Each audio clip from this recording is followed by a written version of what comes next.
지금 북한이 발칵 뒤집혔습니다. 한편의 드라마를 봤다는 이유만으로 사형이 집행됐다는 사실이 국제보고서를 통해 공식 확인됐기 때문입니다. 모두의 예상을 뛰어넘는 일이 벌어졌습니다. 학교 운동장이 처형장이 되었고 학생들은 교육이라는 이름으로 총살 장면을 지켜봐야 했습니다. 왜 이런 일이 가능했을까요?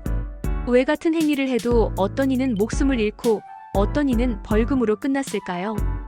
체제를 지킨다는 명분 아래 공포가 법으로 제도화됐기 때문입니다.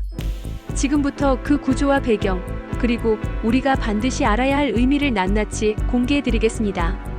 2020년대 초반 북한의 청년들은 겉으로는 통제된 사회 속에서 살아가고 있었습니다. 교과서에는 충성과 규율이 강조됐고 방송과 신문은 체제의 안정과 단결을 반복해서 보도했습니다.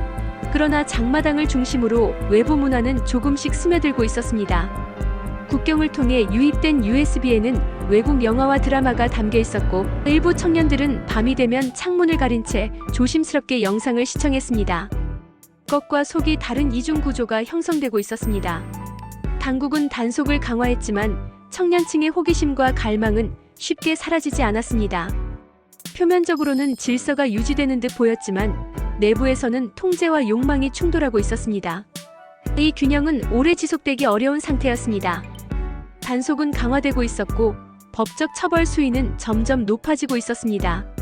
사회는 조용했지만 긴장은 누적되고 있었습니다. 언제든 폭발할 수 있는 구조적 모순이 쌓여가고 있었습니다. 결정적 전환점은 2020년 말 제정된 새로운 법이었습니다.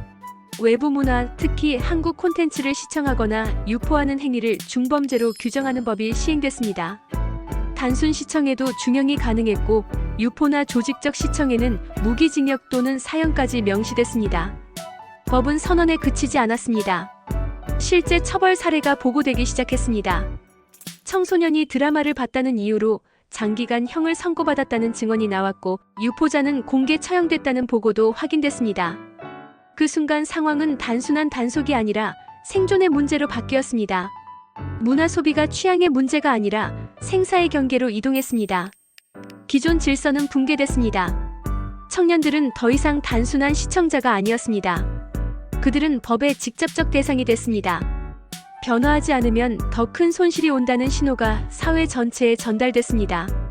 당국은 체제 수호와 사상 보호를 이유로 강경 조치를 정당화했습니다. 외부 문화가 사회 질서를 흔든다는 논리가 제시됐습니다. 일부 주민들은 두려움 때문에 스스로를 검열했습니다. 위험을 감수할 이유가 없다고 판단했습니다. 외부 세계에 대한 호기심보다 생존이 우선이라고 생각했습니다.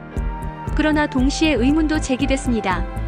과연 영상 한 편이 체제를 위협할 만큼 위험한 것인지에 대한 질문이 나왔습니다. 처벌 수위가 과도하다는 내부의 속삭임도 존재했습니다. 외부에서는 국제인권 기준과의 충돌이 지적됐습니다. 하지만 공개적으로 반론을 제기하기는 어려웠습니다. 두려움과 무력감이 사회 전반에 확산됐습니다.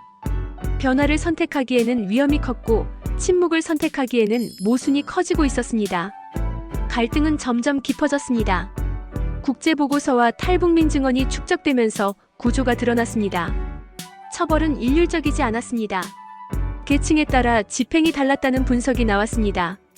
일부는 중형을 받았고 일부는 비교적 가벼운 처벌로 끝났다는 증언이 제기됐습니다. 여기서 핵심 주제가 선명해졌습니다. 공포는 단순한 형벌이 아니라 메시지라는 점이었습니다. 공개 처형과 집단 동원은 개인 처벌을 넘어 집단 통제를 목적으로 하고 있었습니다. 되돌릴 수 없는 선택의 지점에 도달했습니다. 문제는 단순한 법률 조항이 아니라 공포를 제도화하는 구조였습니다. 이제 이야기는 개인의 일탈이 아니라 시스템의 작동 방식으로 이동했습니다. 학교 운동장이 처형 장소로 사용됐다는 증언은 상징적 장면이었습니다. 배움의 공간이 공포의 무대로 전환됐다는 사실은 경계를 넘는 사건이었습니다. 미성년자가 집단적으로 현장에 동원됐다는 주장은 충격을 더했습니다. 이는 단순한 처벌을 넘어 교육 방식의 문제로 확장됐습니다. 사회는 이전의 안전한 상태로 돌아갈 수 없게 됐습니다. 법은 선언적 존재가 아니라 현실이 됐습니다. 공포는 추상적 개념이 아니라 눈앞의 장면이 됐습니다. 그 순간 체제의 메시지는 명확해졌습니다. 규칙을 어기면 개인만이 아니라 공동체 전체가 목격자가 된다는 점이었습니다. 단속은 계속됐습니다. 동시에 외부 문화 유입도 완전히 차단되지는 않았습니다. 청년층 일부는 더 은밀한 방법을 찾았습니다. 협력자와 적대 세력이 구체화됐습니다. 단속기관과 유통망, 신고와 보호가 얽힌 복잡한 구조가 형성됐습니다. 갈등은 개인 차원을 넘어 구조적 문제로 확장됐습니다. 이 과정에서 계층 간 차별적 집행 의혹이 제기됐습니다. 같은 행위라도 처벌이 다르다는 증언이 이어졌습니다. 이야기는 단순한 문화 통제가 아니라 권력 구조의 문제로 발전했습니다. 겉으로는 단속이 성과를 내는 듯 보였습니다. 처벌 사례가 공개되면서 위축 효과가 나타났습니다. 그러나 내부에서는 외부 문화에 대한 관심이 완전히 사라지지 않았습니다. 이 지점에서 이야기의 방향이 전환됐습니다. 이는 콘텐츠와의 전쟁이 아니라 정보 통제와 정체성의 문제라는 점이 드러났습니다. 젊은 세대는 다른 세계를 상상하기 시작했습니다. 공포는 통제 수단이었지만 동시에 질문을 낳는 계기가 됐습니다. 사명은 단순한 단속이 아니라 체제 유지라는 더 큰 목표로 제정이 됐습니다. 법적 규정은 확대됐고 단속 범위는 문화 전반으로 확장됐습니다. 말투와 패션까지 문제 삼는 규정이 제정됐다는 분석이 나왔습니다. 외부 압박도 커졌습니다. 국제사회는 인권 침해 가능성을 지적했습니다. 내부에서는 공포가 일상화됐습니다. 공개 사례는 억제 효과를 노렸지만 동시에 긴장을 증폭시켰습니다. 외부 비판과 내부 통제가 동시에 강화되면서 상황은 급격히 악화되는 국면으로 접어들었습니다. 모든 것이 통제된 듯 보이는 순간이 왔습니다. 그러나 완전한 차단은 이루어지지 않았습니다. 일부 청년들은 여전히 외부 문화를 접하고 있었습니다. 여기서 기존 방식의 한계가 드러났습니다. 처벌이 강해질수록 은밀함도 강화됐습니다. 공포만으로는 완전한 통제가 어렵다는 점이 드러났습니다. 기존 접근 방식이 절대적 해답이 아님이 확인됐습니다. 이제 질문이 남았습니다. 공포는 얼마나 지속될 수 있는지, 국제사회는 어떤 역할을 할 수 있는지, 기록과 증언은 어떤 의미를 가지는지에 대한 고민이 이어졌습니다. 침묵과 성찰의 시간이 필요했습니다. 감정적 반응을 넘어 구조적 이해가 요구됐습니다. 문제의 본질을 직시해야 할 시점이 됐습니다. 새로운 전략은 폭력이 아니라 기록과 공론화였습니다. 국제보고서, 증언, 데이터 축적이 이어졌습니다. 공적 무대에서 논의가 확대됐습니다. 공포의 장면은 은폐되지 않고 기록으로 남았습니다. 변화된 시각이 형성됐습니다.